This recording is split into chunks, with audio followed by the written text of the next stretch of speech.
आज हम लोग ट्रांजिस्टर और एम्पलीफायर का पार्ट 3 पढ़ने वाले हैं। अभी तक हम लोगों के दो हो चुके हैं वीडियो, ठीक है, 2 पार्ट हो चुके हैं।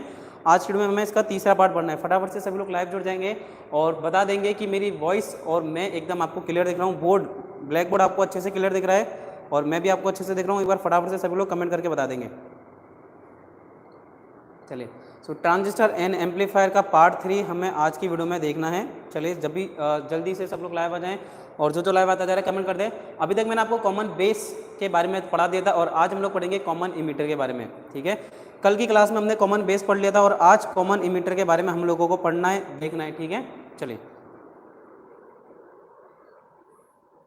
जो आता जा रहा है वीडियो को लाइक भी करता जाए, ठीक है। साथ के साथ आप लोग जो आ रहे हैं साथ के साथ वीडियो को लाइक भी करते जाइए। चलिए, सो क्लास आज की स्टार्ट करेंगे। हम लोगों को जो नया टॉपिक पढ़ना है उसका नाम क्या है? Common emitter configuration. कल हमने कॉमन बेस पढ़ा था, तो आज पढ़ेंगे कॉमन इमीटर कॉन्फ़िगरेशन। मैं नाम लिख रहा हूं, कॉमन इमीटर कॉन्फ़िगरेशन, ठीक है। कॉन्फ़िगरेशन को शॉर्ट में लिख रहे हैं, आपको बस क्या ध्यान रखना है, ये है सीई यानी कि कॉमन इमीटर कॉन्फ़िगरेशन। अब बस सिंपल सी चीज़ है, अगर आपको कल वाला डायग्राम याद है तो यहाँ हमें ज़्यादा मुश्किल नहीं होगी। गुड मॉर्निंग पवन टांग। अगर कल वाला आपको डायग्राम याद है तो यहाँ पे हम लोगों का काम बहुत ही ईजिली हो जाएगा, ज़्यादा हमें मशक्कत नहीं करनी पड़ेगी, ठीक है। यहाँ देखिए ये डायग्राम है, तो मैं एक छोटा सा डायग्राम और बना लेता हूँ जिससे कि हमें बाद में समझने में आसानी रहेगी। सर आपकी कल भी क्लास नहीं ली? हाँ, अभी पवन थोड़ा कल कुछ काम आ गया था, अभी मैं जब भी इंटीमेट कर दूंगा क्लास होगी, ठीक है। तो अब देखिए यहाँ पे हमें एक छोटा सा डायग्राम और बनाना पड़ेगा जिससे हमारे को आसानी रहेगी। तो सबसे पहले मैं क्या करता हूँ, एक छोटा डायग्राम बनाएंगे, ठीक है। जिस तरह से कल मैंने एक छोटा डायग्राम बनाया था उसी तरह से ये डायग्राम बनाया जाएगा।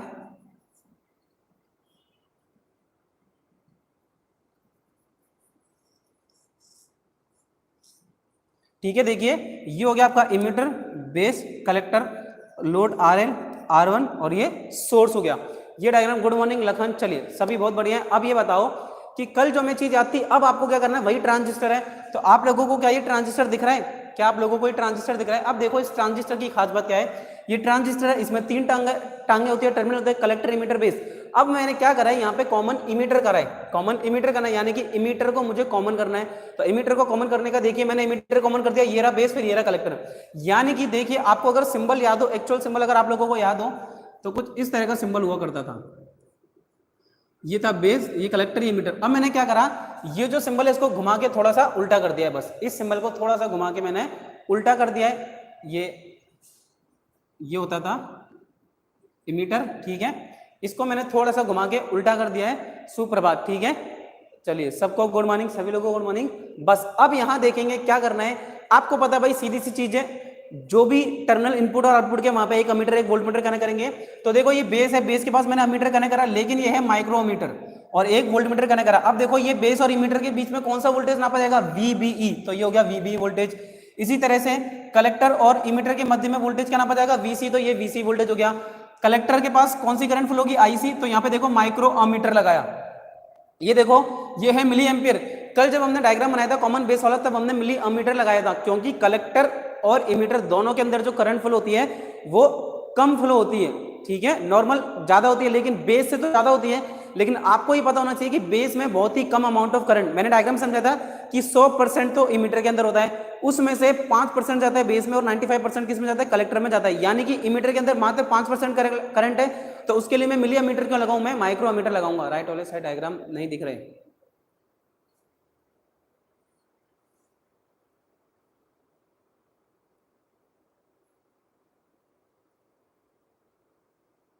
ठीक है। चलो, सो गुड मॉर्निंग सभी को, रोहन जी सभी को गुड मॉर्निंग। अब दिख रहे होंगे, तो ये देखो यहाँ पे मिली एमीटर है, वही कलेक्टर में तो मिली एमीटर करंट फ्लो होगी, लेकिन बेस के अंदर करंट कम फ्लो होती है, इसीलिए मैंने यहाँ पे माइक्रोमीटर लगाया, फिर वोल्टमीटर लगा दिया। तो ये दोनों वोल्टमीटर हो गए। ये कॉमन कलेक्टर और इमीटर के बीच में VC वोल्टेज, बेस और इमीटर के बीच में VBE वोल्टेज, और इनपुट को मैंने क्या करा, लोड रेजिस्टेंस R1 से जोड़ दिया, ठीक है। और यहाँ आउटपुट को मैंने लोड रेजिस्टेंस R2 से जोड़ दिया। अब यही बेसिक डायग्राम देखो यहाँ पर है, यही बेसिक डायग्राम यहाँ पर है। तो क्या आप लोगों को इस डायग्राम में कोई प्रॉब्लम है? अब सबसे बड़ी चीज देखो कि यहाँ पे बेस को नेगेटिव सप्लाई से कनेक्ट करा, ठीक है, और यहाँ पे देखो आपका कलेक्टर को भी नेगेटिव सप्लाई से कनेक्ट कर रखा है। तो कनेक्शन हमने एक बराबर दे दिए। ये रहा माइक्रोमीटर, ये माइक्रोमीटर, ये मिलीमीटर, ये सारी चीजें ध्यान है। एग्जाम में आपको देखो, एग्जाम में क्वेश्चन दे दिया कि कॉमन इमीटर का कॉन्फ़िगरेशन बनाइए। अब आप क्या करोगे, सबको सही बना दोगे, लेकिन यहाँ मीटर का नाम आप लिखोगे माइक्रो की जगह मिली, तो गलती हो जाएगी, यहाँ माइक्रोमीटर आएगा और यहाँ मिली अमीटर आएगा। या फिर आपसे एग्जाम में ये भी पूछा जा सकता है कि कॉमन इमीटर कॉन्फ़िगरेशन में बेस के मध्य करंट नापी जाती है किस अमीटर के माध्यम से। अब ऑप्शन में क्या होगा, देखिए अमीटर, मिली अमीटर, माइक्रोमीटर या नैनोमीटर, तो आप क्या टिक करोगे, माइक्रो अमीटर की मदद से करंट को नापा जाएगा। गुड मॉर्निंग साहिल। ये चीजें छोटी छोटी सी है जो कि हमें ध्यान रखना बहुत ज्यादा जरूरी है कि माइक्रोमीटर की मदद से करंट को नापा जाता है। तो ये डायग्राम सब लोगों को क्लियर है क्या? आपके अगर एग्जाम में आ जाए कॉमन इमीटर का, तो आप लोग ये डायग्राम बनाने में सक्षम होने चाहिए। तो यहाँ पे इनपुट क्या हो गया, बेस, और आउटपुट हो गया कलेक्टर। ध्यान रखो, इनपुट क्या है, बेस, और आउटपुट हो गया मेरा कलेक्टर। एग्जाम में ये भी पूछा सकता था कॉमन इमीटर कॉन्फ़िगरेशन में इनपुट कहां दिया जाता है, तो बेस इमीटर के बीच में, आउटपुट कहां से लिया जाता है, कलेक्टर और इमीटर के बीच में से लोड रेजिस्टेंस आरएल लगाकर। ठीक है, क्लियर है? अब ये वाला डायग्राम तो सबको क्लियर हो ही गया होगा, ठीक है, क्लियर है ना सबको? चलो तो इसको मैं रफ कर रहा हूं। अब वही जिस तरह से कल हमने इनपुट, आउटपुट और ट्रांसफर कैरेक्टरिस्टिक बनाई थी, उसी तरह से इसकी कैरेक्टरिस्टिक को भी हमें डिजाइन करना है।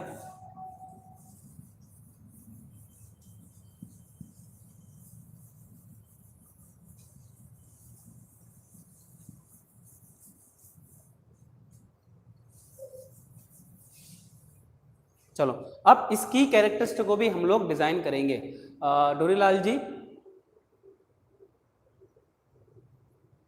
क्या कह रहे हैं सर, ट्रांजिस्टर के मीटर में एरो भी होता है? हाँ बिल्कुल, एरो लगाना भूल गया था मैं।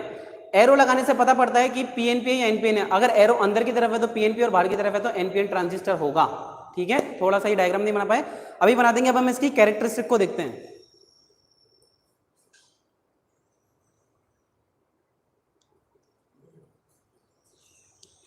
चलिए, सो अब इसकी कैरेक्टरिस्टिक बनाएंगे। अब इसके अंदर कितने तरह की कैरेक्टरिस्टिक होती है? सबसे पहली कैरेक्टरिस्टिक होती है इनपुट कैरेक्टरिस्टिक। सबसे पहली कैरेक्टरिस्टिक कौन सी होगी?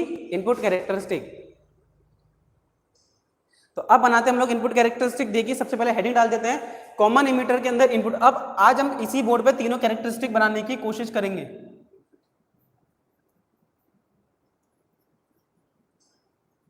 ठीक है, इनपुट कैरेक्टरिस्टिक। अब देखो इनपुट कैरेक्टरिस्टिक कहां बनाई जाएगी? इनपुट साइड पे बनाई जाएगी, है कि नहीं? इनपुट कैरेक्टरिस्टिक इनपुट साइड पे बनाई जाएगी। तो चलिए फटाफट से अब कैरेक्टरिस्टिक को डिजाइन करते हैं। अब देखो वही एक ग्राफ बनाना है हमको। अच्छा अब ये बताओ इनपुट साइड में कौन कौन सी, कमेंट करके बताओ कि इनपुट साइड में कौन कौन सी करंट थी और कौन कौन सा वोल्टेज था।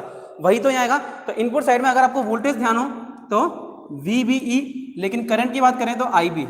ठीक है, ये करंट और ये वोल्टेज इनपुट और आउटपुट साइड में फ्लो होता है। ये करंट और ये वोल्टेज इनपुट साइड में फ्लो होता है।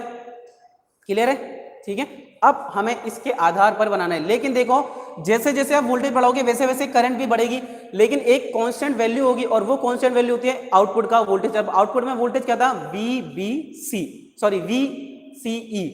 आउटपुट में क्या वोल्टेज था? VC। तो हमें VC को कांस्टेंट रखना पड़ेगा। अब आपसे एग्जाम में ये भी पूछा सकता है, बताइए कॉमन इमीटर ट्रांजिस्टर, ध्यान से सुनो, कॉमन इमीटर ट्रांजिस्टर में इनपुट कैरेक्टरिस्टिक के अंदर किस वैल्यू को कांस्टेंट रखा जाता है? तो देखो आप तो ध्यान रखोगे VB और IB, नहीं, इसके अलावा आउटपुट का जो वोल्टेज है उसे कांस्टेंट रखा जाता है। तो क्या आंसर हो जाएगा? VCE। कांस्टेंट वैल्यू क्या हो जाएगी? VCE। ये चीज क्लियर रखो। अब बस हमें इसकी ग्राफ को ड्रॉ करना है। अब इसके ग्राफ को ड्रॉ करना है तो देखो क्या करेंगे, धीरे धीरे हम VB के वोल्टेज को किससे कंट्रोल करेंगे? R2। ये भाई इनपुट साइड का है तो R1 रेजिस्टेंस की मदद से हम लोग VB यानी कि बेस टू इमीटर वोल्टेज को कंट्रोल करते हैं, है कि नहीं? ठीक है, तो R1 की मदद से हम VB वोल्टेज को बदलते जाएंगे और प्रत्येक अमीटर बेस वोल्टेज के लिए, तो प्रत्येक वोल्टेज के लिए साथ के साथ करंट में कितना परिवर्तन हो रहा है वो भी हम देखते जाएंगे और इसका मान ज्ञात करेंगे। अब आप बात करोगे, गुड मॉर्निंग नीलम जी, चलो अब आप बोलोगे सर यहां से ग्राफ होगा, नहीं,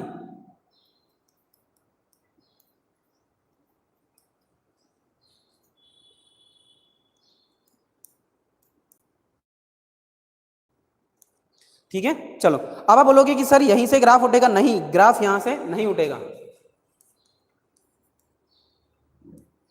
ठीक है, अब आपको मैंने एक चीज और समझाई थी पहले, इससे पहले क्या, ये जो ग्राफ है ये थ्रेशोल्ड वैल्यू या नी वैल्यू क्या होती थी? जहां से जिस वोल्टेज के बाद मेरी करंट फ्लो होना स्टार्ट होती है उस वोल्टेज को क्या कहा जाता है? थ्रेशोल्ड या नी वोल्टेज, जिसकी वैल्यू 0.1 से 0.5 एम्पियर होती है। तो अब देखिए ये कहां से इस 0.5 से उठेगी, ये कहां से उठेगी? इस 0.5 से उठेगी। तो देखो फिर उसके बाद ये किस तरह से बढ़ेगी? इस तरीके से बढ़ती जाएगी।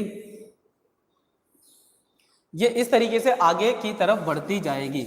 अब आगे बढ़ती तो जाएगी, अब ये किस वैल्यू पे तंजील गुड मॉर्निंग, ये किस वैल्यू पे आगे बढ़ती जाएगी, देखिए मैं बता देता हूं, लिख देता हूं यहाँ पे, ये अलग अलग वैल्यूज के हिसाब से आगे बढ़ती है। तो VCE की वैल्यू पे आगे बढ़ती है। देखो ये जो VCE की वैल्यू है, ये 0 वोल्ट, -6, -10, कुछ भी हो सकती है वैल्यू, अलग अलग वैल्यूज पे आगे बढ़ेगा।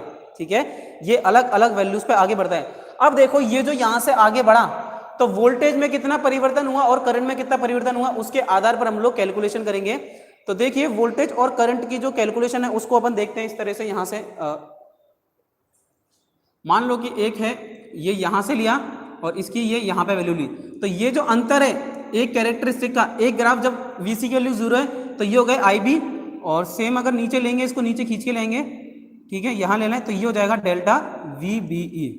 ठीक है, डेल्टा VBE और डेल्टा IB। अब इससे क्या निकलेगा, कल अपन ने डायनेमिक रेजिस्टेंस निकाला था, तो वही इससे भी डायनेमिक रेजिस्टेंस निकलेगा। ठीक है, तो इनपुट रेजिस्टेंस क्या हो जाएगा, देखो इनपुट रेजिस्टेंस, ठीक है, मैं R लिख रहा हूं, इनपुट रेजिस्टेंस को मैं सिर्फ क्या लिख रहा हूं, R लिख रहा हूं। तो इनपुट रेजिस्टेंस R क्या हो जाता है दोस्तों, वही देखो voltage upon current. Input resistance का एक सीधा सीधा फॉर्मूला क्या है, वोल्टेज इंटू करंट, तो उसी voltage into current, voltage divide by current, voltage कितना होगा डेल्टा VBE, और करंट इसमें क्या है डेल्टा IB, तो delta VBE upon delta IB क्या हो जाएगा, delta VBE upon delta IB हमारा रेजिस्टेंस हो जाएगा। ध्यान रखो ये डायनामिक इनपुट रेजिस्टेंस या आउटपुट रेजिस्टेंस है, इसकी वैल्यू हर जगह अलग अलग होगी। जैसे कि अगर आपको ध्यान हो कॉमन इमीटर के अंदर कल क्या थी, 20 ओम से 100 ओम इनपुट के लिए और आउटपुट के लिए लगभग 1 मेगा ओम। तो ये वैल्यू तुमसे एग्जाम में पूछी जाएगी, चाहे कॉम्पिटिशन एग्जाम हो चाहे ITI का एग्जाम हो, आपसे सिर्फ यही वैल्यूज पूछी जाएंगी और इन्हीं वैल्यूज को हमें ध्यान रखना है। तो ये वैल्यू आप लोग जरूर ध्यान रखें। ठीक है, ये वैल्यू आप लोग जरूर ध्यान रखें कि भाई किस हिसाब से हमारा काम होता है। क्लियर है, चलिए अब आगे बढ़ते हैं। ये आना चाहिए,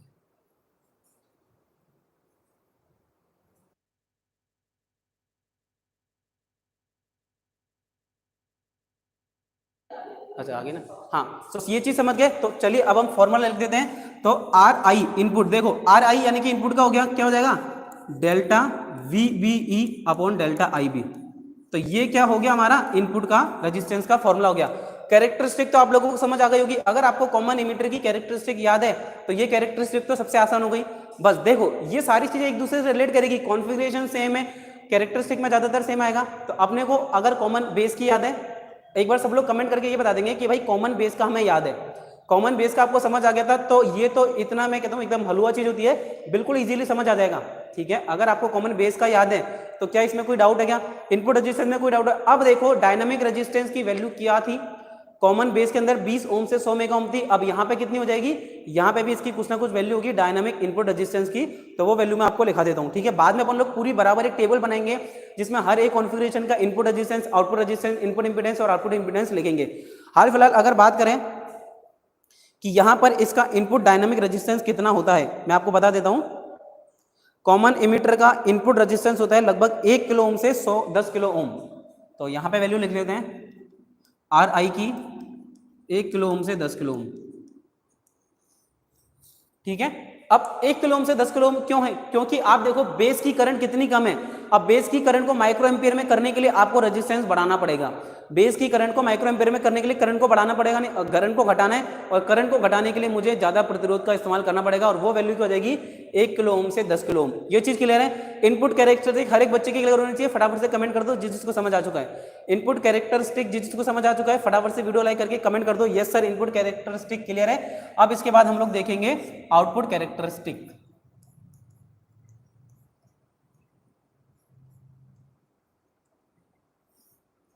इनपुट कैरेक्टरिस्टिक के बाद देखेंगे आउटपुट कैरेक्टरिस्टिक। गुड मॉर्निंग, चलिए ठीक है। अब आउटपुट कैरेक्टरिस्टिक डायग्राम बहुत इजी हो जाएगा अगर आपको चीजें याद है। देखिए चीजें कब आसान होती है, नायडू जी गुड मॉर्निंग, काफी दिनों बाद देखे नायडू जी। चलो हाँ, सब लोग कमेंट करते रहा करो यार, टाइम टू टाइम कमेंट करते रहा करो। ठीक है, क्लास में किसी भी तरह की प्रॉब्लम हो, विजिबल ना हो, ब्लर आए, तुरंत बता देना। ठीक है, हालांकि ये प्रॉब्लम आप आनी नहीं चाहिए, फिर भी अगर आपको लगता है तो कमेंट करके तुरंत बता देना। चलिए अब अगला ग्राफ बनेगा आउटपुट कैरेक्टरिस्टिक का, और आउटपुट कैरेक्टरिस्टिक का ग्राफ आप लोगों को बताएं भाई। सबसे पहले तो करंट कौन सी आ जाएगी, आउटपुट में कौन सी करंट थी, IC करंट, और आउटपुट के अंदर जो वोल्टेज था वो कौन सा था, VCE।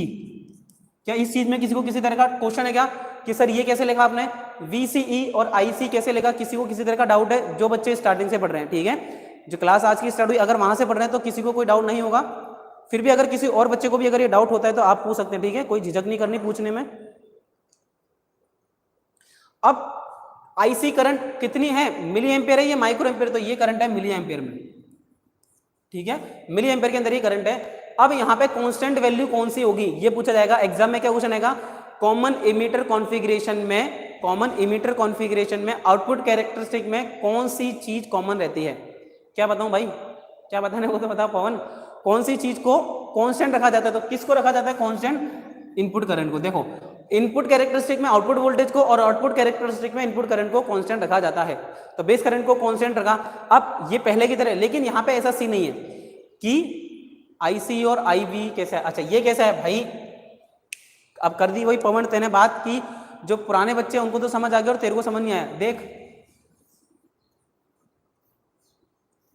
ये बेस था, ये इमीटर था और ये कलेक्टर था, ठीक है।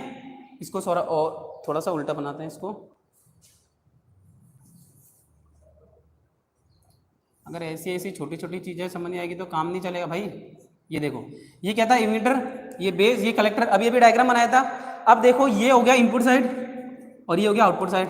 तो अब आउटपुट में वोल्टेज क्या है, VCE, VCE, तो आउटपुट का वोल्टेज, आउटपुट की करंट क्या है, IC करंट भाई। आउटपुट साइड में C है तो आउटपुट करंट IC, और कांस्टेंट क्या लेंगे, इनपुट साइड की करंट, तो इनपुट साइड की करंट क्या हो जाएगी, IB।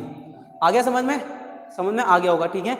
अब देखो जैसे जैसे करंट बढ़ाएंगे वैसे वैसे जैसे जैसे वोल्टेज बढ़ाओगे, अब वोल्टेज किसकी मदद से बढ़ाओगे, यहाँ पे आउटपुट में क्या लगा था, एक रेजिस्टेंस लगा था, उस रेजिस्टेंस की मदद से हम लोग वोल्टेज बढ़ाएंगे R2। लेकिन उस वोल्टेज को बढ़ाने के साथ साथ, उस वोल्टेज को बढ़ाने के साथ साथ देखो IB की करंट को भी आप घटाते बढ़ाते जाएंगे। लेकिन देखो मान लेता हूं कि यहाँ पे वोल्टेज के अलग अलग वैल्यूज हैं,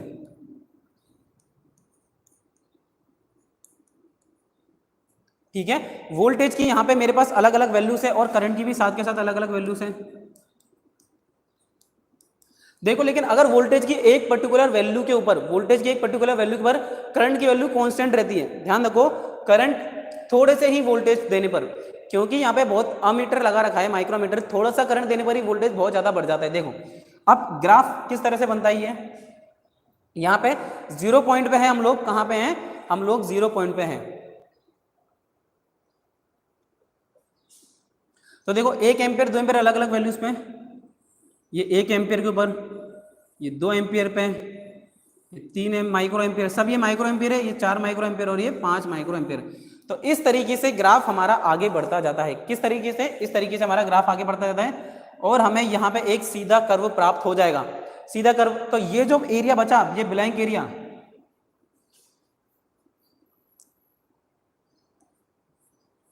ठीक है, ये बच गया ब्लैंक एरिया, और इस ब्लैंक एरिया को क्या कहा जाता है, सैचुरेशन एरिया, सैचुरेशन एरिया। मैं यहां लिख रहा हूं इसे सैचुरेटेड एरिया, यानी कि असंतृप्त क्षेत्र, सैचुरेटेड एरिया यानी कि असंतृप्त क्षेत्र कहा जाता है। फिर बात करें, ये जो है इसे कहा जाता है एक्टिव रीजन, ठीक है, यहां भी ये चीज है, इसे एक्टिव रीजन कहा जाएगा, ठीक है, इसे क्या कहा जाएगा, एक्टिव रीजन कहा जाता है।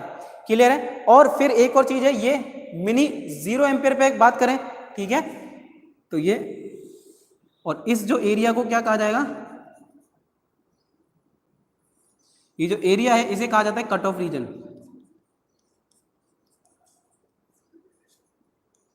इसे क्या कहा जाएगा, कट ऑफ रीजन कहा जाएगा। अब ये जो वैल्यूज हैं ये IB की अलग अलग वैल्यू पे आता है, जैसे कि 10 20 30 50 कितना भी हो सकता है, ठीक है।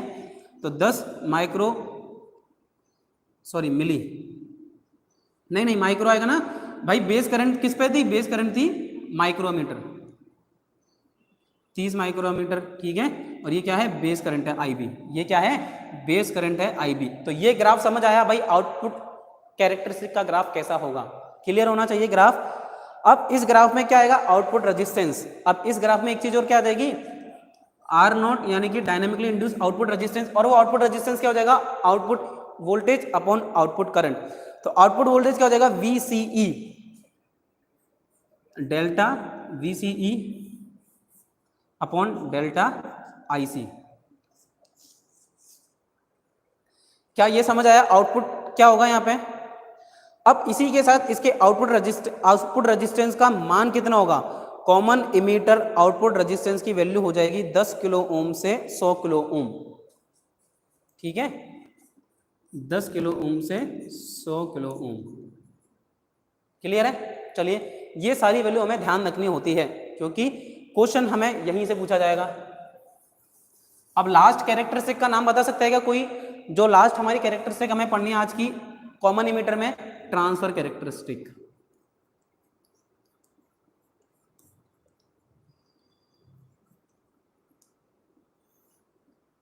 Transfer characteristic. अब ट्रांसफर कैरेक्टरिस्टिक में देखो, सीधी सी चीज है, इस तरह से एक ग्राफ बनेगा और वो ग्राफ किस किस के बीच में बना था? इनपुट में तो करंट के बीच में बना था और यहां भी करंट के बीच में बनेगा। कौन कौन सी करंट? आईबी और आईसी।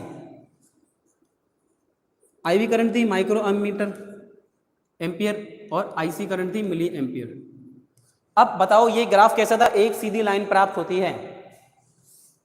तो ट्रांसफर कैरेक्टरिस्टिक भी आपसे पूछा जा सकता है, ट्रांसफर कैरेक्टरिस्टिक भी आप लोगों से पूछा जा सकता है। कॉमन इमीटर के तीनों कैरेक्टरिस्टिक मैंने करा दी, इनपुट आउटपुट। अब बताओ इन तीनों में से किसी में भी आपको कोई डाउट है क्या?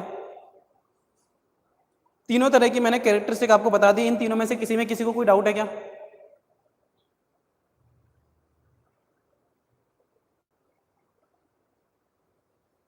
नहीं है? वेरी गुड, होना भी नहीं चाहिए। और वीडियो को लाइक भी करते रहो लगातार, ठीक है? अब मैं रफ कर रहा हूँ ये डायग्राम, और जो अगर लेट आए तो आप लोग बाद में क्लास को देख लेना, ठीक है? स्टार्टिंग का जो छूट गया उसे बाद में देख लेना।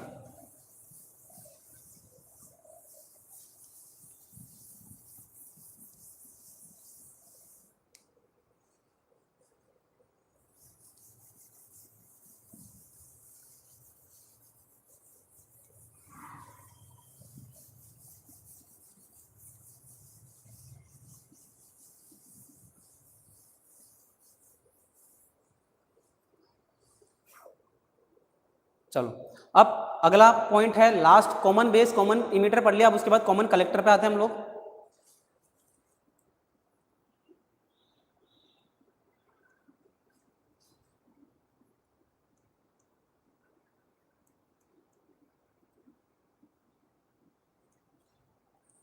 अब देखो, कॉमन कलेक्टर कॉन्फ़िगरेशन का डायग्राम फटाफट से ड्रॉ करूंगा और आप लोगों को समझना है क्योंकि बहुत ही इजी डायग्राम है इसका, कोई ज्यादा खास बात नहीं है। देखो, अब मुझे कॉमन किसको किया है? कलेक्टर को कॉमन किया है, तो यहाँ पे क्या आ जाएगा? सी, यहाँ पे क्या आ जाएगा? ई, और यहाँ पे आ जाएगा बी। ठीक है, अब इसको क्या करना है? एक रेजिस्टेंस की मदद से सोर्स से जोड़ देना है। एक रेजिस्टेंस की मदद से इसको तो हम लोग ने क्या कर दिया? सोर्स से जोड़ दिया। इसके बाद में यहाँ पे एक आर एल लोड लगा दिया मैंने, तो ये हो गया आर एल। ठीक है, और यहाँ पे क्या होगा? आई ई करंट, आई सी करंट और आई बी करंट फ्लो होना स्टार्ट कर देगी। ठीक है, सिंपल सी चीज है। अब इसी डायग्राम को अगर हम लोग इंप्लीमेंट करके अच्छे से बनाएं, ठीक है, कैरेक्टरिस्टिक वाला, ये तो सिंपलिटिक डायग्राम हो गया। अगर कॉन्फ़िगरेशन वाला डायग्राम बनाऊं तो उसमें भी किसी को कोई प्रॉब्लम नहीं होनी चाहिए। इसी डायग्राम को मैं आगे इंप्लीमेंट कर देता हूं भाई। ये जो डायग्राम है ना, इसको आगे इंप्लीमेंट कर देते हैं अपन।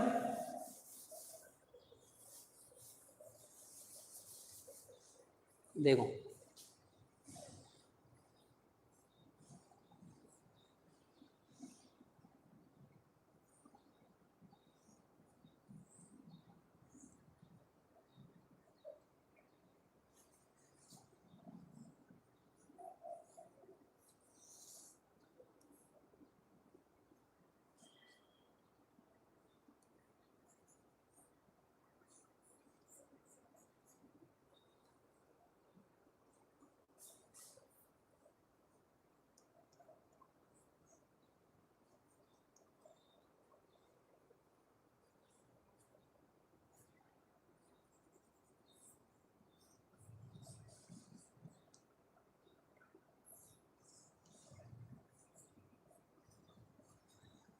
अब ये क्या है?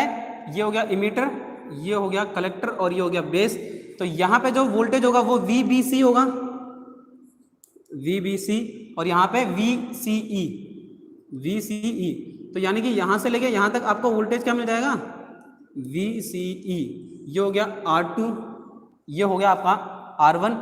ये बेस है तो ये बैटरी का नाम क्या हो गया? VBB, पॉजिटिव नेगेटिव, और यहाँ पे नाम हो जाएगा VEE, क्योंकि ये इमीटर की साइड पे बैटरी लगी हुई है। ठीक है, अब यहां देखो अमीटर की बात हम लोगों को करनी है, तो कौन कौन से अमीटर इस्तेमाल किए जाएंगे? अब यहाँ बेस है तो अगेन माइक्रो अमीटर और यहाँ पे मिली अमीटर आ जाएगा। फिर बात करें तो IB करंट यहाँ फ्लो होगी, यहाँ पे कौन सी करंट फ्लो हो जाएगी, IE, और यहाँ पे कलेक्टर करंट IC फ्लो होना स्टार्ट हो जाएगी। भाई करंट के बारे में किसी को किसी तरह का डाउट, करंट के बारे में किसी को भी किसी भी तरह का डाउट नहीं होना चाहिए, क्लियर है, ठीक है। वोल्टेज सारे क्लियर है, तो बस डायग्राम देखो कितनी जल्दी डायग्राम मैंने आप ड्रॉ कर दिया। अब आप देखो कि हमारे डायग्राम को ड्रॉ करने की स्पीड कितनी अच्छी हो गई। एक बार फटाफट कमेंट कर दो, और कमेंट में लिखना है कि डायग्राम क्लियर है, मतलब हम लोग डायग्राम बना सकते हैं, आप लोग डायग्राम बना सकते हो, एक बार थम्स अप कर दो।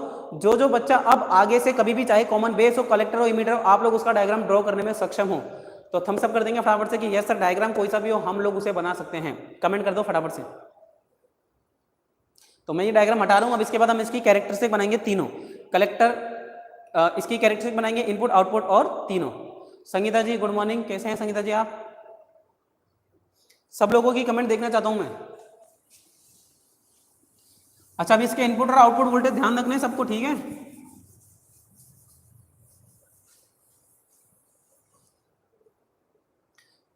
क्लियर है, वेरी गुड। अच्छा, मैं यहाँ पे एक डायग्राम बना रहा हूँ जिससे आपको इनपुट और आउटपुट वोल्टेज ध्यान दें। यहाँ डायग्राम विजिबल है ना? ये हो गया बेस, कलेक्टर और इमीटर, ठीक है। ये इस तरह से ध्यान रखो। अब यहाँ पे वोल्टेज क्या हो जाएगा, VBC, यहाँ वोल्टेज हो जाएगा VCE, ये करंट हो गई IB, ये करंट हो गई IC, ठीक है। तो ये हो गया इनपुट साइड और ये हो गया आउटपुट साइड। अब यहाँ पे किसी को कोई कंफ्यूजन नहीं होना चाहिए जब मैं कैरेक्टरिस्टिक ड्रॉ करूंगा। सबसे पहली जो कैरेक्टरिस्टिक मैं ड्रॉ करने वाला हूँ वो है इनपुट। मैं लिख देता हूँ इनपुट कर्व या वक्र भी लिखते हैं हिंदी में, वो लिख लेते हैं, ठीक है। अब बताओ इनपुट साइड में वोल्टेज कौन सा आ जाएगा, VBC, और करंट आ जाएगी IB। तो लिख दो यहाँ पे VBC और IB के साथ ये जरूर मेंशन करो कि ये माइक्रो एम्पियर की करंट है, ये माइक्रो एम्पियर की करंट है, ये भी मेंशन करेंगे तो हमें काफी ज्यादा फायदा मिलने वाला है।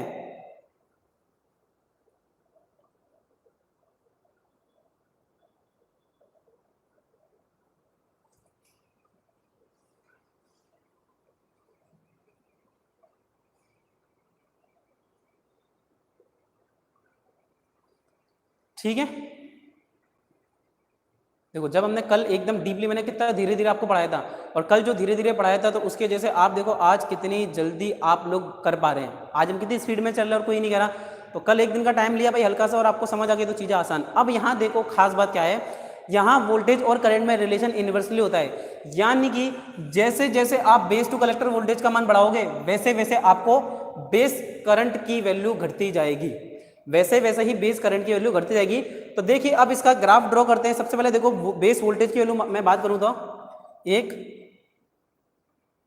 1 2 के बाद ये 3 4 और ये 5 वोल्टेज, ठीक है। इसी तरह से हम लोग अब करंट की वैल्यू भी डिफाइन कर लेते हैं, 20 40 60 एम्पियर मान लेते हैं, 20 एम्पियर 40 एम्पियर 60 एम्पियर और 80 एम्पियर, ठीक है। ये हो गई आपका वोल्टेज की वैल्यू और करंट की वैल्यू। अब देखो मैं मान लेता हूं भाई 80 वोल्टेज मेरा फिक्स है, 80 वोल्टेज ये मेरा मैक्सिमम वोल्टेज फिक्स है। लेकिन अब आप जैसे जैसे करंट को बढ़ाओगे, जैसे जैसे मेरी करंट की वैल्यू बढ़ेगी, यानी कि देखो 80 एम्पियर की करंट, सॉरी वोल्टेज जैसे जैसे बढ़ाओगे 80 एम्पियर की मेरी अभी करंट स्टेबल है कि करंट 80 माइक्रो एम्पियर है, कितनी है माइक्रो एम्पियर। अब आप वोल्टेज को बढ़ाते जाओगे वैसे वैसे करंट की वैल्यू गिरती जानी चाहिए, क्योंकि करंट कहां पहुंच जाएगी, कलेक्टर में पहुंचेगी। अब मेरी जो करंट है वो कलेक्टर में पहुंचनी चाहिए, तो धीरे धीरे वैल्यू गिरती जाएगी, ठीक है। अब देखिए कैसे हम लोग कैलकुलेट करेंगे। क्या मैं मान लेता हूं मेरा वोल्टेज है 2, मैं मान लेता हूं VCE की वैल्यू है 2, तो इस VCE की 2 वैल्यू पे देखो करंट का मान, ये देखो यहां से मैं एक बना लेता हूं, हम रंगीन चौक का इस्तेमाल करेंगे।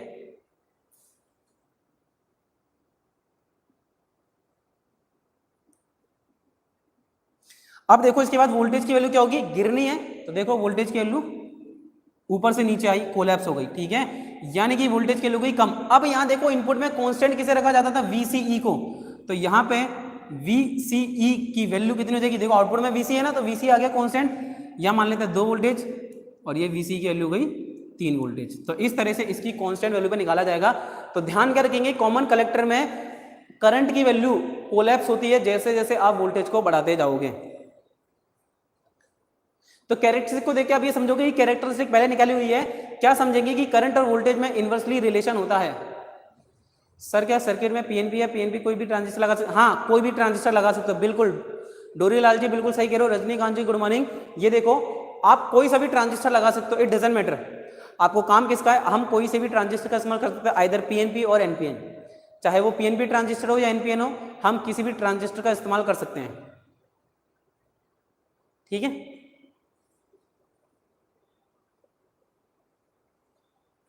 और किसी का कोई डाउट है क्या? ठीक है, तो ये कैरेक्टरिस्टिक आ गई, लेकिन इस कैरेक्टरिस्टिक के साथ ही साथ यहाँ पे अपने को इनपुट रेजिस्टेंस भी तो निकालना है। और इनपुट रेजिस्टेंस कैसे निकलेगा? ये डेल्टा वीबीसी, तो डेल्टा वीबीसी बटे delta I B, delta I B. ठीक है, तो यहां से निकलेगा आउटपुट इनपुट रेजिस्टेंस। और कॉमन कलेक्टर के इनपुट रेजिस्टेंस की वैल्यू होती है 20 किलो ओम से 500 किलो ओम। 20 किलो ओम से 500 किलो ओम इसकी वैल्यू रखी जाती है। क्लियर है ये चीज? अब आपको देखो धीरे धीरे ये चीज अब कंफ्यूजिंग होती रहेगी कि यार कॉमन कलेक्टर का ध्यान रखूं, बेस का ध्यान रखूं, इमीटर का ध्यान रखूं। अब करंट की वैल्यू को आपको गिराते जाने तो जाहिर सी बात है रेजिस्टेंस हाई लोगे, तो 20 किलो ओम से 500 किलो ओम रेजिस्टेंस यहां पे रखा जाएगा। अब अगला आएगा आउटपुट कर्व। ठीक है, अब देखो चीजें इतनी आसान हो जानी चाहिए, अब तो कर्व आप खींचते जाओगे भाई, बस दिखा और कर्व बनाया। अब आउटपुट में क्या है? वोल्टेज वीसीई, तो भाई आउटपुट वोल्टेज आ गया देखो वीसीई। अब आउटपुट की करंट क्या है? आईसी, तो आउटपुट में करंट आ गई आईसी। कांस्टेंट किसे रखेंगे? आईबी करंट को रखेंगे। ठीक है, कांस्टेंट आईबी करंट को रखेंगे। अब सीधा ऐसा कर्व बनेगा, देखो इसको तो ऐसे बना लो, क्योंकि ये सिर्फ थोड़ी सी वैल्यू पे आगे कांस्टेंट होता रहता है। तो देखिए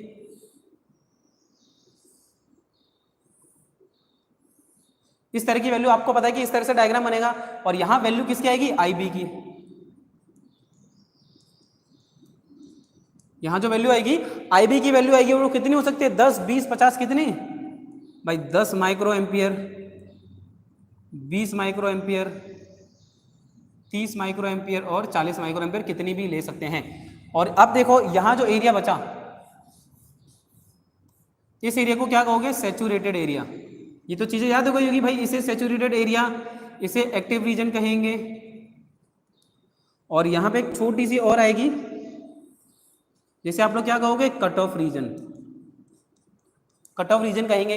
अब आउटपुट रेजिस्टेंस का मान, आउटपुट रेजिस्टेंस का मान VCE बटे IC डेल्टा डेल्टा, लेकिन इसकी वैल्यू कितनी होती है एक्चुअल में? कॉमन कलेक्टर में आउटपुट रेजिस्टेंस की वैल्यू 50 ओम से 100 ओम,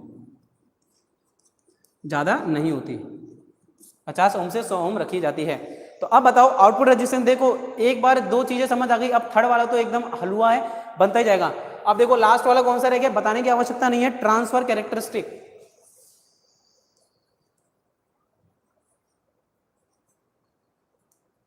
ट्रांसफर कैरेक्टरिस्टिक देखिए किस तरह से ड्रॉ किया जाएगा। दो करंट के बीच में बनता है ट्रांसफर कैरेक्टरिस्टिक, हमेशा करंट के बीच में बनता है। अब बनेगा बेस करंट और कलेक्टर करंट, तो यहां ड्रॉ कर दो भाई बेस करंट और कलेक्टर करंट। ये तो होगी मिली एम्पियर में और ये होगी माइक्रो एम्पियर में, चाहे कुछ भी वैल्यू हो। ग्राफ कैसा आएगा? हमें एक सीधा ग्राफ प्राप्त होता है। तो बताइए यहां पे किसी को किसी तरह का डाउट है? लास्ट जो हमारा कॉन्फ़िगरेशन था कॉमन कलेक्टर कॉन्फ़िगरेशन, उसकी मैंने आपको तीनों वैल्यू क्लियर करा दी है। किसी को भी किसी भी तरह का डाउट हो तो अभी पूछ लो।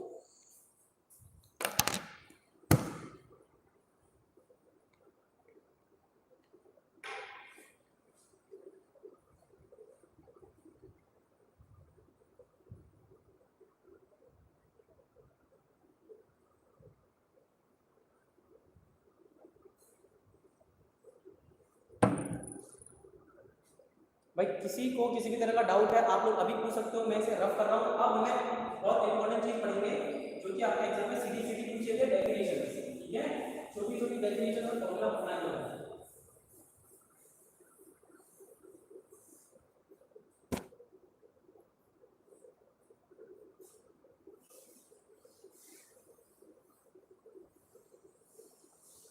एक बार ऊपर अच्छी तरह से साफ कर लें।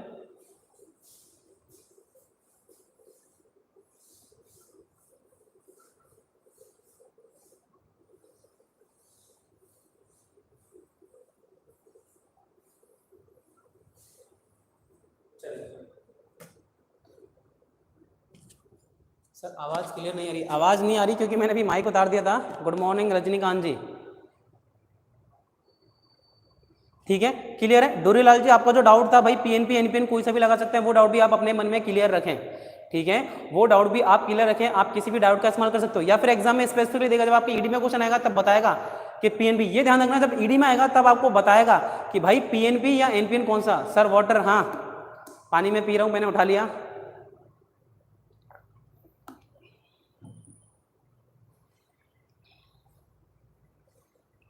अब देखो, बहुत ही ज़्यादा इंपॉर्टेंट चीज़ अब हमें डिस्कस करनी है, जो कि आपके एग्जाम में सीधे सीधे पूछी जाती है। क्या? Comparison of configuration. अब मैंने 3 तरह की कॉन्फ़िगरेशन आपको पढ़ा दी, लेकिन अब हमें उन तीनों तरह की कॉन्फ़िगरेशन का क्या करना है, डिफरेंशिएट करना है कि कौन सा कॉन्फ़िगरेशन कैसे है। तो सबसे पहले तो इन तीनों कॉन्फ़िगरेशन के नाम लिख लेता हूँ और विशेषताएं पढ़नी है। देखिए हम लोग यहाँ से स्टार्ट करते हैं, पहले विशेषताएं पढ़नी है।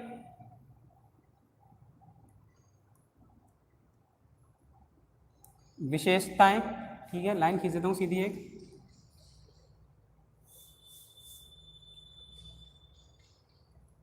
चलो अब विशेषताएं पढ़ेंगे, जिसमें कि सबसे पहला आएगा कॉमन। एक ही करके देखो, नाम बताते जाओ। कॉमन इमीटर,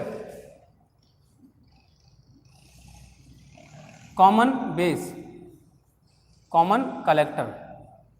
ये 3 टाइप हमें पढ़ने हैं आज, ठीक है, ये तीनों टाइप हमें पढ़ने हैं। अब अगर विशेषताओं की बात करें तो एक एक करके हमें सारी विशेषताएं लिखनी है भाई, कौन कौन सी आपको पढ़नी है। देखो सबसे पहले क्या आएगा, इनपुट रेजिस्टेंस। तो मैं हिंदी में लिख लेता हूं भाई, बड़ा लिखा नहीं जाएगा। इनपुट प्रतिरोध, आउटपुट प्रतिरोध, ठीक है, इनपुट प्रतिरोध और आउटपुट प्रतिरोध नाम की 2 चीज पढ़नी है। उसके बाद current gain, voltage gain, power gain. तो इसको करंट गेन को हिंदी में लिख रहा हूं मैं, धारा गेन, वोल्टेज गेन और पावर गेन, ठीक है, करंट, वोल्टेज और पावर गेन। इसके बाद लिखेंगे फेज परिवर्तन।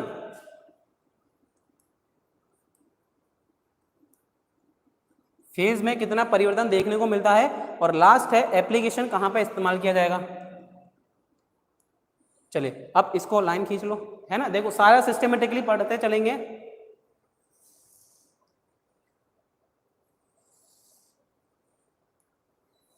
इस टेबल को तो आप नोट्स जरूर बना लेना, अगर आपकी बुक में है तो फिर कोई प्रॉब्लम नहीं, बट लिख के याद करोगे तो बहुत अच्छे से याद होगा। लिख के अगर आप लोग याद करेंगे, देखो अभी सबको सब कुछ क्लियर दिख रहा है कि भाई किसी तरह की कोई प्रॉब्लम तो नहीं है ना किसी को भी।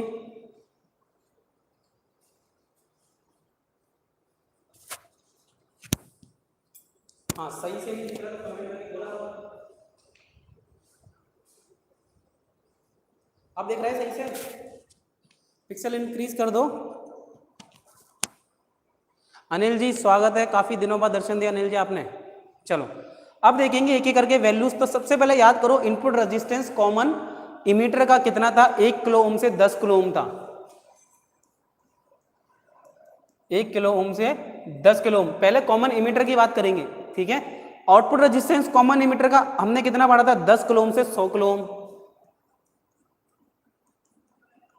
ठीक है भाई। इनपुट रेजिस्टेंस तो 1 किलो ओम से 10 किलो ओम था, लेकिन कॉमन इमीटर के केस में हम लोग देखिए आउटपुट साइड में हमें क्या हुआ, ज्यादा रेजिस्टेंस की नीड पड़ी। क्यों? क्योंकि इसके अंदर डोपिंग ज्यादा की जाती है, तो आउटपुट में रेजिस्टेंस की वैल्यू भी बढ़ गई। अब बात करेंगे करंट गेन, तो मात्र 20 से 500 इसका करंट गेन रखा जाता है, ज्यादा करंट गेन नहीं रखा जाता। वोल्टेज की बात करें तो 5 से 50, वोल्टेज की अगर मैं बात करूं तो सिर्फ 5 से 50 रखा जाता है। पावर गेन टोटल 100 से 1000, 100 से 1000 तक पावर गेन रखा जाता है। और फेज एंगल में परिवर्तन 180 डिग्री, फेज एंगल में अगर चेंज की मैं बात करूं तो 180 डिग्री होता है। ये चीजें याद रखो। अब बात करेंगे कॉमन बेस कॉन्फ़िगरेशन के बारे में। तो यहां देखो स्टार्टिंग में पढ़ा था रेजिस्टेंस कितना था, मात्र 20 ओम से 100 ओम के बीच में रेजिस्टेंस था। लेकिन आउटपुट रेजिस्टेंस कितना पढ़ाया था मैंने आपको, 1 मेगा ओम, 1 मेगा ओम तक इसका आउटपुट रेजिस्टेंस पढ़ाया था कि नहीं पढ़ाया था, ध्यान हो आपको। फिर इसके बाद में बात करेंगे इसके करंट गेन, वोल्टेज गेन की। तो करंट गेन कितना है, 0.95 से 0.99, यानी कि मैं लगभग ये कह सकता हूं कि एक तक भी इसका करंट गेन होता है। वोल्टेज गेन 20 से 100, होता है।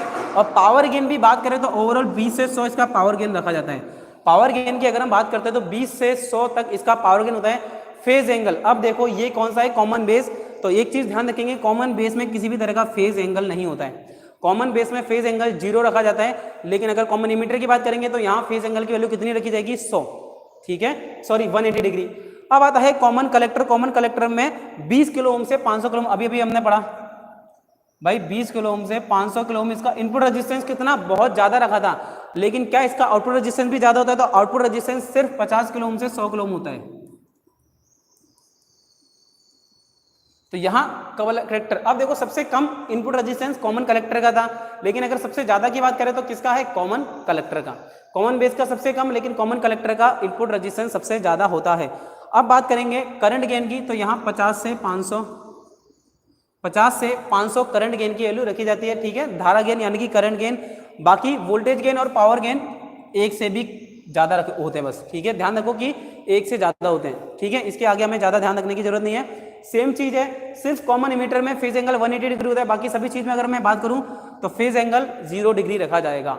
अब आपसे एप्लीकेशन भी पूछी जा सकती है, तो देखो सबसे पहला आएगा common collector emitter, sorry common emitter configuration, यानी कि कॉमन इमीटर टाइप का जो मेरा ट्रांजिस्टर है वो कहां पे काम आएगा, नॉर्मल एम्पलीफायर में। तो यहां लिख देते हैं हम लोग एम्पलीफायर नॉर्मल वाला, ठीक है, मैं लिख देता हूं, मैं सिंपल डॉट करके लिख देता हूं सिंपल, और कैस्केड टाइप का। अब कैस्केड एम्पलीफायर कौन सा होता है, जब दो एम्पलीफायर को आपस में जोड़ दिया जाता है तो उस टाइप के एम्पलीफायर को हम कहेंगे कैस्केड एम्पलीफायर। फिर बात करेंगे कॉमन कलेक्टर की, तो कॉमन कलेक्टर आरएफ और वीएचएफ एम्पलीफायर में, आरएफ और वीएचएफ एम्पलीफायर के अंदर, शॉर्ट में लिख रहा हूं एम्पलीफायर को, यहां पे इस्तेमाल किया जाता है। इसके अलावा डिफरेंशियल एम्पलीफायर में भी इसका इस्तेमाल होता है। ये नाम याद करने, ये नाम आपके एग्जाम में पूछा जाएगा, आपसे एग्जाम में ये पूछ लेगा, बताइए डिफरेंशियल एम्पलीफायर में कौन सा कॉन्फ़िगरेशन इस्तेमाल होगा, कॉमन कलेक्टर, कॉमन बेस, तो आपको आंसर देना है भाई कॉमन बेस इस्तेमाल होगा, ठीक है। लास्ट है हमारा कॉमन कलेक्टर कॉन्फ़िगरेशन, तो ये 2 वे एम्पलीफायर और स्विचिंग सर्किट में,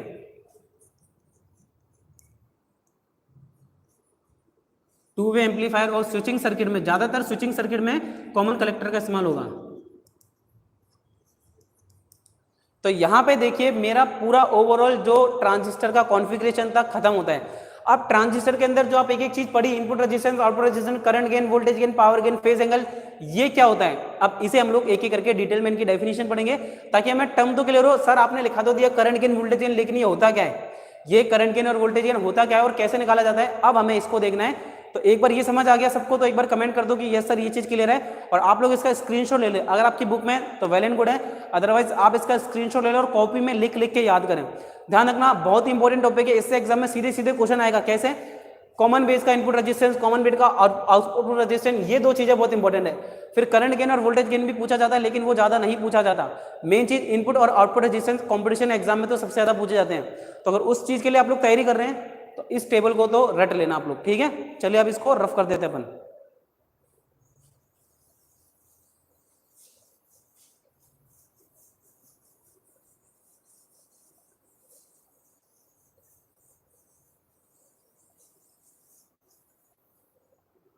ठीक है, अब इसके बाद में हमें डेफिनेशंस पढ़नी है इसकी कि किस चीज को क्या कहा जाता है। तो डेफिनेशन स्टार्ट करते हैं। काफी सारे क्लास छोड़ के जा चुके हो तुम लोग, लास्ट तक टिकते नहीं हो कभी भी, ना।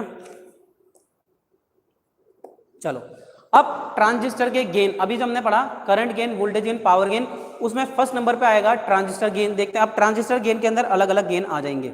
चलिए अब स्टार्ट करते हैं ट्रांजिस्टर गेन।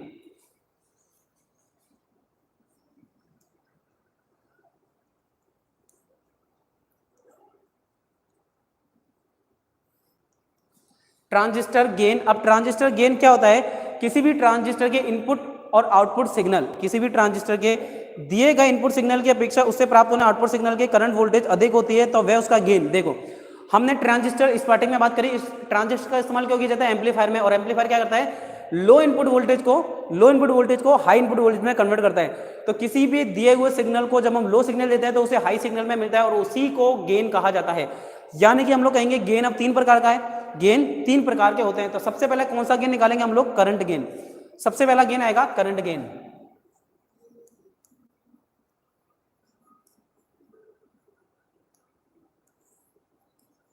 सबसे पहले नंबर पे हम लोग पढ़ाएंगे आप लोगों को करंट गेन। तो करंट गेन क्या होगा, जितनी आपने इनपुट करंट दिया उससे अधिक आपको आउटपुट करंट मिलेगी, जितनी भी आपने करंट दिया उससे ज्यादा आउटपुट करंट मिलेगी, और इसी के रेशियो को क्या कहा जाएगा, करंट गेन।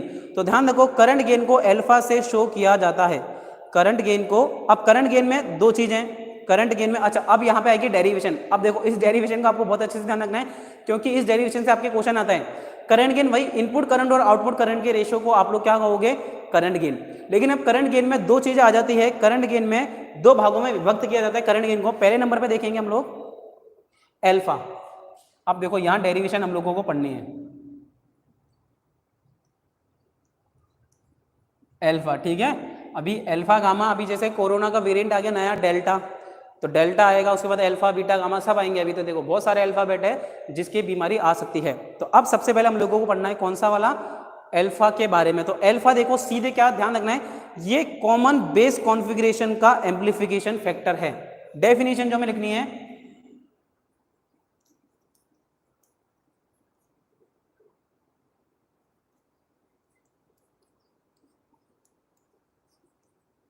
यह कॉमन बेस का एम्प्लीफिकेशन फैक्टर है, ठीक है। इतना सा ध्यान रखना है कि अल्फा कॉमन बेस कॉन्फ़िगरेशन का एम्प्लीफिकेशन फैक्टर है, और इसका फॉर्मूला क्या हो जाएगा। अब बताओ कॉमन बेस, ध्यान उठाओ, कॉमन बेस है तो करंट कॉमन बेस में कौन कौन से हो गए, इमीटर और कलेक्टर। करंट कौन कौन से हो गए, इमीटर और कलेक्टर की। तो देखो अब इनपुट की करंट कौन सी थी, कॉमन बेस में इनपुट की करंट कौन सी थी और आउटपुट की करंट कौन सी थी, ठीक है। तो क्या हो जाएगा, आईसी बटे आईई, आउटपुट करंट बटे इनपुट करंट का रेशियो क्या कहलाएगा, कॉमन अल्फा, ठीक है, जिसे कि हम लोग एम्प्लीफिकेशन फैक्टर भी कहा जाता है। तो ये तो हो गया आपका अल्फा। अब देखो डेल्टा आईसी क्या होगा, कलेक्टर करंट में हुआ परिवर्तन, और डेल्टा आई क्या होगा, इमीटर में हुआ, इमीटर करंट में हुआ परिवर्तन, ठीक है। और अल्फा एम्प्लीफिकेशन फैक्टर हो गया। अब अल्फा के बाद सेकंड नंबर आएगा बीटा का,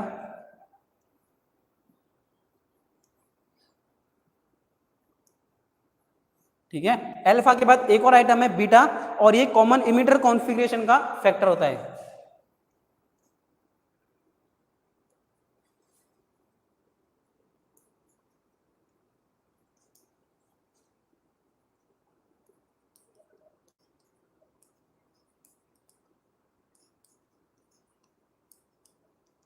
यह कॉमन इमीटर का एम्प्लीफिकेशन फैक्टर होता है। एक चीज ध्यान रखो, ट्रांजिस्टर गेन क्या होता है, output gain upon input gain, ये ध्यान रखना बस, ठीक है। अब देखो कॉमन इमीटर कॉन्फ़िगरेशन, तो ये क्या आ जाएगा, बीटा। अब बीटा कॉमन इमीटर कॉन्फ़िगरेशन। अब बताओ जब कॉमन इमीटर पर आता तो करंट को आईबी और आईसी, आउटपुट में कौन सी करंट थी, आईसी करंट थी, आउटपुट में आईसी करंट थी, तो लिख दो डेल्टा आईसी, और इनपुट में कौन सी करंट हो जाएगी, आई बी, इनपुट में कौन सी करंट हो जाएगी, आई बी करंट। तो ये हो गया बीटा,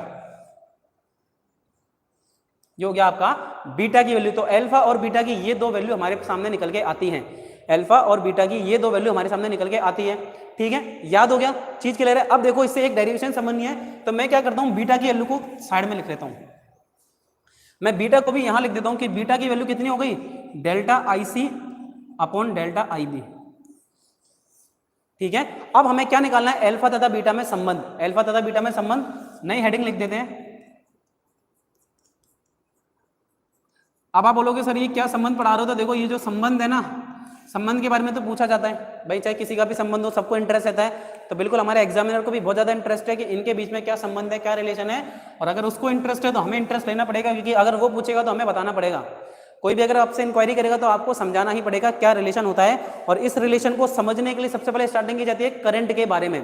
करंट क्या था, आई बराबर आई बी प्लस आई सी, क्या ये रिलेशन आप लोगों को याद है, आई ई बराबर आई सी प्लस आई बी। अब अगर मैं यहां से आई बी की वैल्यू निकालना चाहूं तो क्या हो जाएगा, आई सी उधर माइनस में आ जाएगा, तो आई ई माइनस आई सी, ये क्या हो गया, बेस करंट मैंने निकाल ली। अब बेस करंट निकाली क्यों, देखो सबसे पहले अल्फा के अंदर फॉर्मूला क्या होता था, आई सी बटे आई बी, आई सी बटे आई बी अल्फा की वैल्यू है, ठीक है।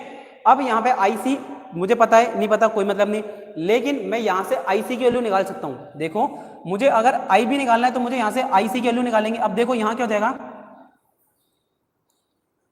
आई C is equal to alpha into I B. यानी कि क्या हुआ, क्रॉस मल्टीप्लिकेशन हो गया, ये आई बी ऊपर चला गया तो आई सी बराबर क्या हो गया, यानी कि मैंने यहां से आई सी की वैल्यू को कैलकुलेट कर लिया, alpha dot I B, alpha dot I E होगा, sorry alpha dot I E. देखो करना क्या था, यहां आई बी मुझे कैलकुलेट करना है, आपके आईटीआई का नेम क्या है अभी बता देंगे, आप आई बी पढ़ा रहे हो, आप आई बी निकालना है, तो आई ई और आई सी मुझे चाहिए। अब देखो मेरे पास आई ई है मान लिया, लेकिन क्या मैं आई सी को आई ई में कन्वर्ट कर सकता हूं, तो मेरे पास ये फॉर्मूला था आई सी अपन आई ई, तो मैं आई सी निकालना हो तो एल्फा इंटू आई ई, तो देखो ये आई ई और एल्फा इंटू आई ई हो जाएगा, तो ये इक्वेशन 1 ये इक्वेशन 2। तो अब क्या लिखेंगे, फ्रॉम इक्वेशन 1 एंड 2, यानी कि इक्वेशन 1 एंड 2 यानी कि इक्वेशन 2 का मान इक्वेशन 1 में पुट करना है आपको, तो पुट कर दो, क्या हो जाएगा, देखो आई बी बराबर आई ई की जगह तो आ जाएगा आई ई, माइनस आई सी की जगह कितना लिखूंगा, एल्फा आई ई, आई सी की जगह एल्फा आई ई लिखा। अब देखो अब ये आई बी है और यहां से आई ई कॉमन आ जाएगा, इन दोनों में से कॉमन आ गया आई ई, तो यहां बचा एक, यहां बचा एल्फा, तो ये आ गया I B is equal to I E 1 minus alpha. अब इसको भी आप क्या आगे कर सकते हो, I B upon I E, I B upon I E करेंगे, तो इसको देखो क्या करेंगे, आई बी बटे I E is equal to 1 minus alpha. तो आप देखो मैंने क्या करा, आई ई को नीचे भेजा, अब बताओ आई बी अपॉन आई, इसको देखिए कुछ फॉर्मूला याद आ रहा है, बिल्कुल याद आ रहा है, ये रहा, ये फॉर्मूला कहां गया, हाँ ये फॉर्मूला आप लोगों को याद आ रहा होगा,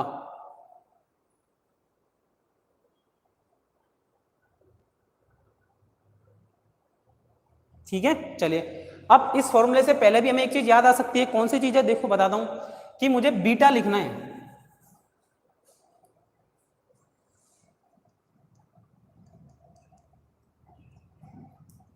अब यहां पे अल्फा आ गया, बीटा निकालने के लिए क्या चाहिए, देखो आईसी और आईबी, तो मेरे पास आईबी तो है, मुझे क्या चाहिए, आईसी चाहिए, मुझे क्या चाहिए, आईसी चाहिए, तो आईई से आईसी कैसे निकालेंगे, आईई ऊपर जाएगा तो क्या हो जाएगा, देखो यहां पे लिखा देता हूं मैं आपको, यहां देखो alpha is equal to I C upon I E है। अब मुझे क्या चाहिए, आई सी चाहिए, तो आई सी चाहिए तो मैं क्या आई ई को ऊपर भेज दूंगा, तो जब आई ई ऊपर आ जाएगा तो आई सी अपॉन अल्फा, देखो आई ई ऊपर आ गया और ये नीचे गया, तो क्या मैं इस फॉर्मूले को इस तरह से लिख सकता हूं, आई ई बराबर आई सी अपॉन अल्फा। तो बस अब मुझे आई ई की जगह पे क्या लिखना है, आई सी अपॉन अल्फा, ठीक है, इतनी सी चीज मुझे लिखनी है।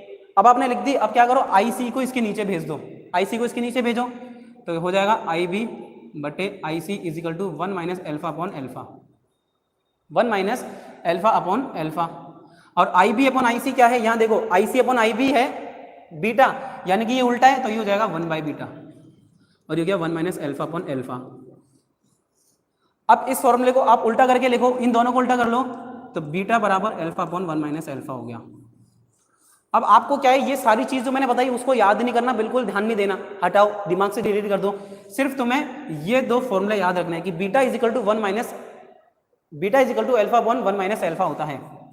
मुझे ये फॉर्मूला निकालना था इसलिए मैंने इतनी सारी तामझाम की, मुझे ये फॉर्मूला ड्राइव करना था इसलिए मैंने ये सारी तामझाम की। आप लोगों को फॉर्मूले से कोई लेना देना, आपको इस तामझाम से कोई लेना देना नहीं है, आपको सिर्फ इस फॉर्मूले पे पहुंचना है। क्या पहुंचना है, इस फॉर्मूले के ऊपर पहुंचना है।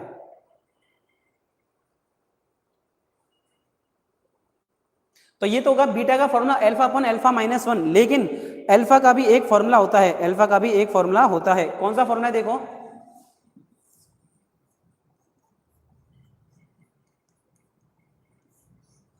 और वो कहां से निकलेगा, वो यहीं से निकलेगा। अब आपसे एग्जाम में कोई सा भी फॉर्मूला पूछा जा सकता है, ठीक है। देखो अब एग्जाम में कैसे पूछा जाएगा, beta is equal to alpha upon 1 minus alpha, या फिर beta is equal to 1 minus alpha upon alpha, ये दोनों चीजें ऊपर नीचे देगा। तो ध्यान रखो, जब बीटा ऊपर है तो उस बराबर में भी एल्फा ऊपर होगा, बीटा में अगर बराबर में बीटा ऊपर है तो वहां भी बराबर में एल्फा ऊपर होगा। इस तरीके से ये फॉर्मूला आपको याद करना है। अब बताओ एल्फा तथा बीटा में संबंध क्लियर है या नहीं,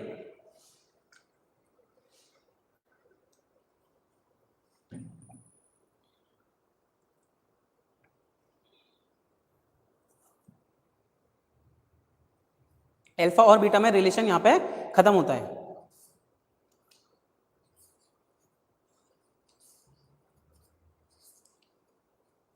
अभी तो क्या है, 2 चैप्टर और लगेंगे, 2 दिन और लगेंगे चैप्टर को पढ़ाने में और कराने में।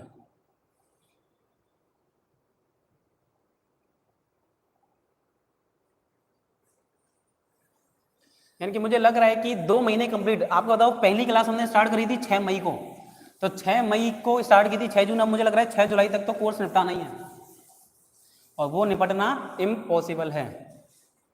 2 महीने से ज़्यादा लगेगा तो हम लगाएंगे, कोई प्रॉब्लम नहीं है, ज़्यादा टाइम लगेगा तो हम लोग देंगे, हमारे पास टाइम की कोई कमी नहीं है।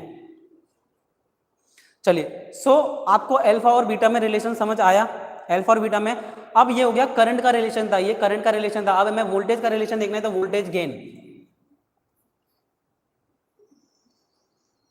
तो देखो वोल्टेज गेन बहुत ही सिंपल सा है। वोल्टेज गेन, गेन को हम लोग लिखते हैं वी नॉट, वोल्टेज गेन को लिखेंगे हम लोग वी नॉट से, और वोल्टेज गेन क्या हो जाएगा, output gain upon input gain.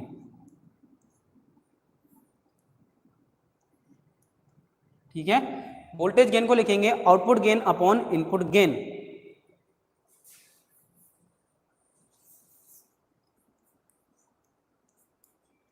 Output voltage upon input voltage क्या हो जाएगा, मेरा वोल्टेज गेन हो जाएगा। क्लियर है। अब वोल्टेज गेन के बाद आएगा पावर गेन। वोल्टेज गेन के बाद आता है पावर गेन, तो पावर गेन भी क्या हो जाएगा, P output upon P input. Power gain हो जाएगा पी आउटपुट पी इनपुट। लेकिन देखो यहां पे एक और फॉर्मूला आता है वोल्टेज गेन और पावर गेन का। तो वोल्टेज गेन का दूसरा फॉर्मूला क्या होता है, बीटा इंटू, बीटा को मल्टीप्लाई कर दो आउटपुट रेजिस्टेंस और इनपुट रेजिस्टेंस से, तब भी मुझे वोल्टेज गेन मिलेगा। लेकिन यही बात अगर मैं करूंगा पावर गेन की, तब मुझे बीटा स्क्वायर से मल्टीप्लाई करना पड़ेगा। और ये आर नॉट और आउटपुट क्या है, ये R2 अपन R1 है। R2 अपन R1 लिखेंगे तो ज्यादा सही, क्योंकि आउटपुट में R2 था, तो इससे ज्यादा समझ आएगा। तो ये हो गया आउटपुट गेन और इनपुट गेन का फॉर्मूला।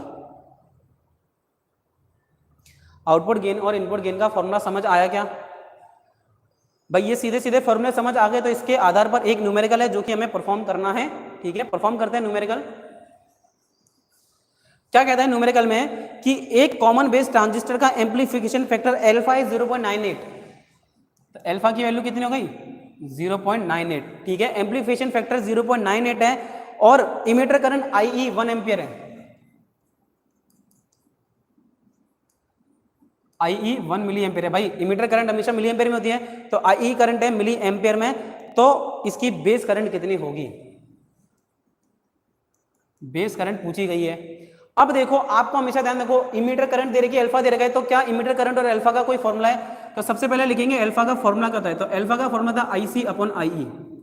अल्फा का फॉर्मूला क्या था, IC अपॉन IE। क्या सबको अल्फा का फॉर्मूला याद है? अब देखो यहां से क्या मैं IC की वैल्यू निकाल सकता हूं?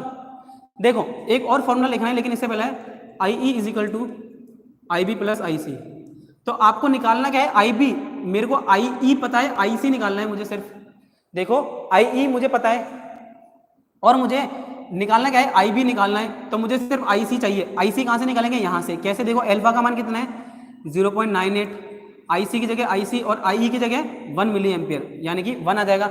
अब देखो ये 1 ही लिखेंगे, क्यों? क्योंकि कलेक्टर करंट भी मिली एम्पियर में होती है, इसीलिए। अब इसे निकालने की कोशिश करो आप लोग, कैसे निकालेंगे, 0.8 is equal to IC upon 1।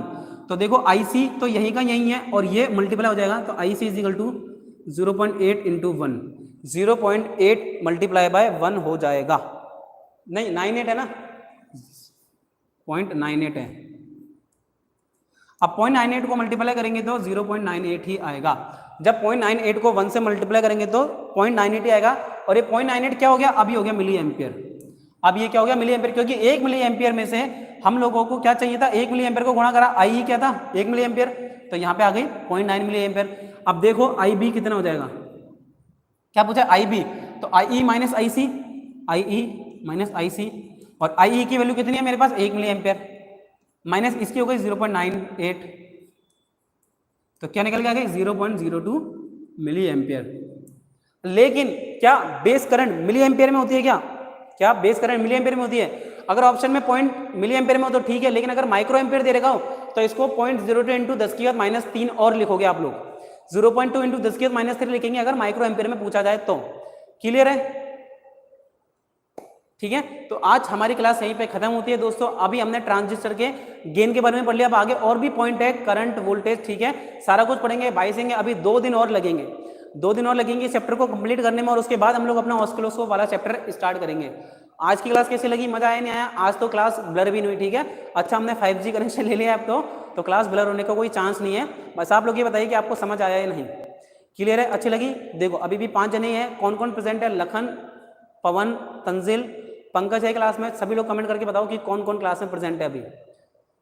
बस इसी तरह से अपने दोस्तों के साथ जरूर शेयर करो, ठीक है? लखन आप अपने दोस्तों के साथ, ITI के जितने भी दोस्त हैं उनके साथ भी क्लास को शेयर करते रहें ज़्यादा से ज़्यादा। प्रीवियस क्लास को भी देखते रहो। देखिए अब आपके मैं बता दूं कि कॉलेज, कांदीलाल जी नमस्कार, कॉलेज कब खुलेंगे कैसे खुलेंगे कुछ नहीं कह सकते, तो डेली क्लास अटेंड करते रहो, ठीक है? और कॉलेज जब भी खुलेंगे तो आपको मोस्टली प्रैक्टिकल क्लास के लिए बुलाया जाएगा, तो प्रैक्टिकल क्लास कराई जाएगी, यानी कि थ्योरी सिलेबस कंप्लीट करने के लिए आपको ऑनलाइन ही पढ़ना पड़ेगा। DGT ने कई जो एजुकेशन बोर्ड है, आपके ITI का नाम क्या है? इगमेंस प्राइवेट ITI नाका मदार अजमेर, ठीक है? अजमेर में है इगमेंस प्राइवेट ITI। किसी एडमिशन कराना हो अजमेर में तो कांटेक्ट कर सकते हैं आप, ठीक है? क्लियर है सबको? ठीक है, चलो तो थैंक यू दोस्तों। कल सेम टाइम पे भाई अपन मिलेंगे अपनी नेक्स्ट क्लास में।